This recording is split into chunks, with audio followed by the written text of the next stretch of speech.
Assalamualaikum warahmatullahi wabarakatuh. Halo semuanya, sahabat-sahabatku, para pecinta otomotif. Semoga semua masih sehat dan tetap semangat. Berjumpa kembali di channel YouTube Yusrin Otomotif. Di video kali ini saya akan kembali berbagi pengalaman cara ganti oil seal crankshaft mobil truk Nissan PK215. Oil seal crankshaft belakang yang bocor, teman-teman. Ciri-ciri seal crankshaft belakang bocor: pertama, oli mesin akan berkurang. Kedua, sambungan antara mesin dan transmisi akan basah dengan oli kotor warna hitam, atau penutup atas tempat menyetel kuku macan akan basah. Biasa juga kampas kopling selip.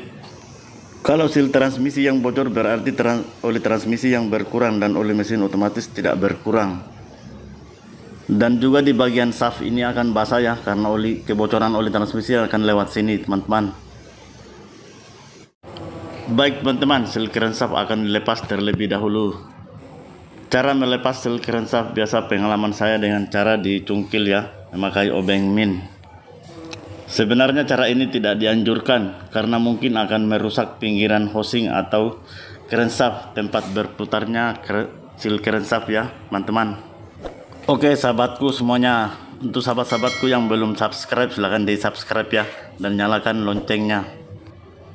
Ini dia seal crankshaftnya yang baru siap dipasang. Ini seal crankshaft belakang mobil truk Nissan PK215.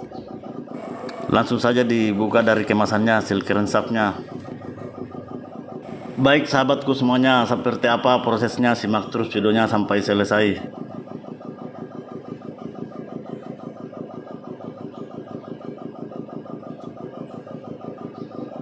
Oke teman-teman, yang pertama pasang platnya dulu ya. Cara pasang platnya, masuknya harus rata teman-teman, jangan masuk sebelah.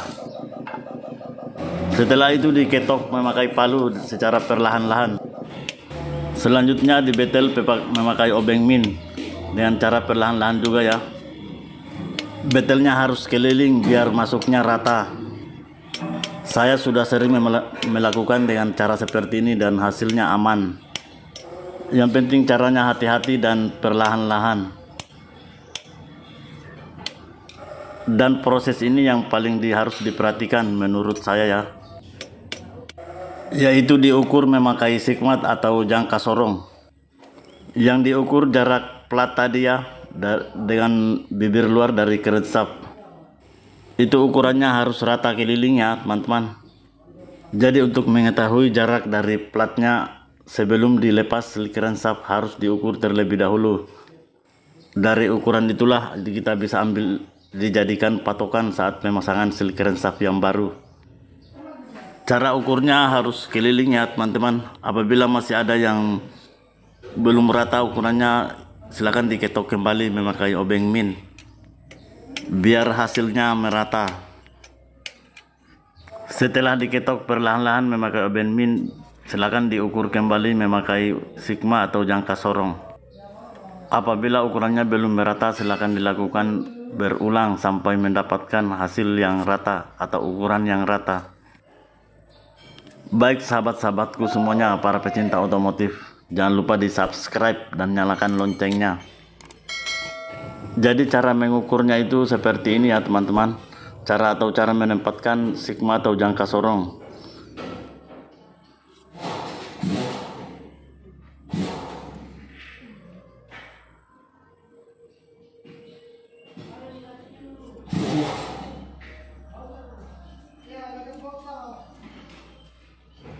Lanjut ke pemasangan seal crankshaft. Cara pasang seal crankshaftnya harus rata juga ya teman-teman, jangan masuk sebelah. Cara memasukkan seal crankshaftnya di sini juga memakai diketok dengan palu ya teman-teman, dengan cara perlahan-lahan.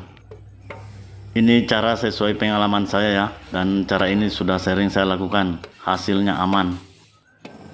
Saya rasa teman-teman juga bisa memakai cara seperti ini. Yang penting caranya diketok palunya perlahan-lahan ya. Untuk meratakan silk shaftnya bisa dibetel ya teman-teman. Jangan memakai betel yang tajam. Di sini saya memakai gagang dari obeng min. Diketoknya secara keliling biar hasilnya merata. Jangan lupa di subscribe. Oke teman-teman, proses pemasangan silk shaft sudah selesai.